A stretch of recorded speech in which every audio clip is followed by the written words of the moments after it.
Mr. Jordan. Thank the chairman. Mr. Whitaker, why did Rod Rosenstein send a memo to Bob Mueller on August 2nd, 2017 concerning the scope of the special counsel investigation? Congressman, thank you for that question, and I know this is of a great interest to you, and I hope we can have a discussion about this today. The special counsel regulations require a scoping of the special counsel's investigation that identifies the subject and the targets of the investigation. So I am certain that it would have identified the scope of the investigation pursuant to the special counsel's. Well, my question is not what, I'll get to that. My question is why, because it was 2.5 months after the special counsel was formed. So let's go back to the beginning document, which you told the chairman earlier you're completely briefed on the special counsel's investigation. I want to go, it's just a one-page document. Order number 3915-2017 says this, Mr. Whitaker, the special counsel is authorized to conduct the investigation, including any matters that arose or may arise directly from the investigation. That's pretty broad. Do you agree? Yeah, and in my experience, it's consistent with other appointments of special counsels. That's fine. I think it's maybe too broad, but it's as broad as you can get. One-page order, go do your investigation, and anything that arises out of it, you can investigate as well. But then 2.5 months later, we get this 3-page memo from Rod Rosenstein, Acting Attorney General, to Robert Mueller, Special Counsel. Title says, Scope of the Investigation, Definition of Authority. This is what confuses me, because in this memo that only Mr. Mueller, and my guess is you and Mr. Rosenstein and a few people at the Justice Department have seen, most of it's blacked out. In this memo, it says this: the following allegations were within the scope of the investigation at the time of your appointment and are within the scope of the order. Well, if that's true, why do you have to say it? If you could do it all along, why do you have to put it in a memo? Congressman Jordan, first of all, I was, because of General Sessions' recusal from the special counsel's investigation, I was also recused from that investigation. And so I was not. I'm not asking that. I'm asking, you said you were fully briefed. The chairman asked you that. You're asking me why at the time Rod Rosenstein. I'm asking you why 2.5 months after the broadest order you can have, why did Rod Rosenstein say, hey, you could do this all along, but now I'm putting it in a memo? And I'll tell you what really troubles me, Mr. Whitaker, is right after that statement, the following allegations were within the scope of the investigation at the time of your appointment and are within the scope of the order. Right after that, you know what? You know what happens? Everything's redacted. Look at this. The whole darn thing. So if you could do it all along, and you have to send a memo to them 2.5 months later, and then you redact everything after it. You know what's under the redactions, Mr. Whitaker? I do, sir. You do. Are there names under the redactions, Mr. Whitaker?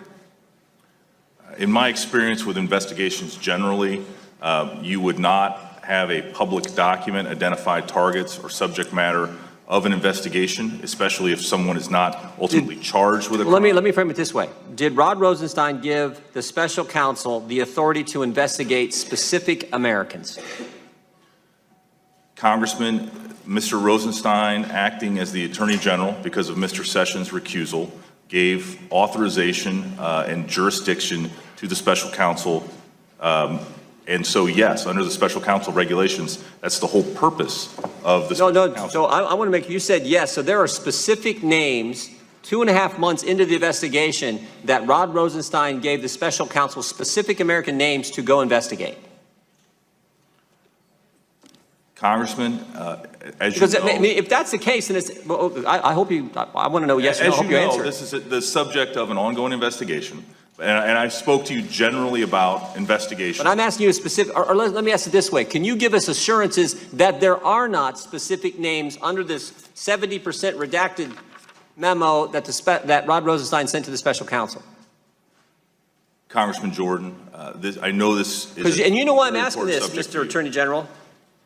Because in this country, we don't investigate people, we investigate crimes. And if there are specific American citizens' names in this redacted, and I asked Mr. Rosenstein to see this, and he got all mad and huffy with me in his office and wouldn't show it to me. But I think the American people, if this alters, changes, and names specific Americans, the scope of the investigation of the special counsel, don't you think it's appropriate for the American citizens to know the full parameters of an investigation into the guy they made president of the United States? Congressman, let me be very specific about this, because you are right. We investigate crimes, not individuals. And that's why I'm asking the question. I would like a yes or no answer. Are there names mentioned under this redacted portion of this memo? On that, as I mentioned before, that memo props up a confidential investigation, as is every Department of Justice. Simple question, Mr. Whitaker. Are there names, specific American names mentioned in this redacted, 70% redacted memo that happens 2.5 months after the special counsel gets his order to start his investigation, where he was given the broadest latitude you can possibly have? Time of the gentleman has expired. The witness may answer the question. I would just refer the Congressman to the general practice of the Department of Justice, that we investigate crimes and not individuals. Mr. Cohen. Thank you, Mr. Chair. Mr. Attorney General, the Inspector General of the GSA have a rather scathing report on the GSA's decision not to address significant issues concerning the government's post office and its lease to the Trump family concerning the emoluments clause. And it was said that GSA attorneys said they did not refer the matter to OLC, but a senior attorney told the IG that the OLC, Office of Legal Counsel, knew about the old post office lease and it was up to them to do something. Are you aware of anything the Justice Department did to look into violations of emoluments clause at the Trump Hotel? Congressman, the emoluments clause, as it relates to the Trump Hotel, is the subject of several ongoing litigation matters. Right. And so while I can acknowledge that I am aware of the, not only of the situation you described, but generally the litigation surrounding the emoluments clause, as the acting attorney general sitting here today, I'm unable to talk specifically about those cases. You can't say if there are any memos from the Office of Legal Counsel regarding emoluments clause violations and limitations?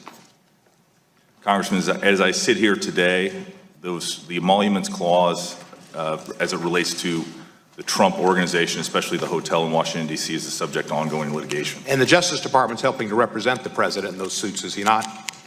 Is that appropriate when it's a violation of him making personal monies out of the Trump Hotel and being charged with violations of the emoluments clause by not reporting it to the Congress as he's supposed to by the Constitution? Shouldn't he have his personal lawyers and not Justice Department lawyers represent him for this nefarious conduct?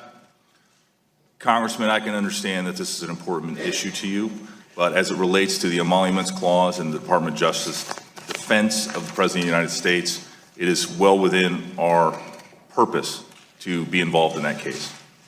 You said that if the special counsel's investigation looked into President Trump's finances, it'd be crossing a red line. You said that, I think, in a television interview.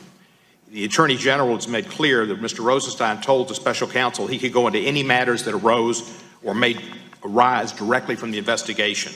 If matters arose from the investigation, directly or indirectly, that the Trump family owed lots of money to Russian oligarchs and people real close to Putin, and that affected the actions that they took as the President of the United States on behalf of the United States of America, would you agree that that was not crossing a red line, but in fact was a red line from Moscow that we need to look into? Congressman, when I made that statement, I was a private citizen and had no publicly available information. I only had publicly available information. And so I made that as a commentator and not as the acting Attorney General of the United States. I am very familiar with the responsibilities of my office as acting Attorney General, and we make our decisions based on the law and the facts on a case-by-case basis. So that's no longer your opinion? It's not crossing a red line for him to look into the finances if they might have interfered with the objective judgment of the president concerning his duty of trust to the United States of America and not to his personal financial interest or his family's. Congressman, as I mentioned earlier, at the Department of Justice, and as long as I'm acting Attorney General, we're going to follow the law and the facts wherever they may lead, and we're going to do our jobs with fidelity. Thank you, sir. Let me ask you this. There's been a conviction in the special counsel investigation of Mr. Manafort. Jury trial, conviction. There have been guilty pleas from Flynn, Manafort, Gates, Papadopoulos, and Michael Cohen, and dozens of indictments, including 13 Russian nationals, 3 Russian companies, and Roger Stone. Would you say the special counsel's investigation is a witch hunt?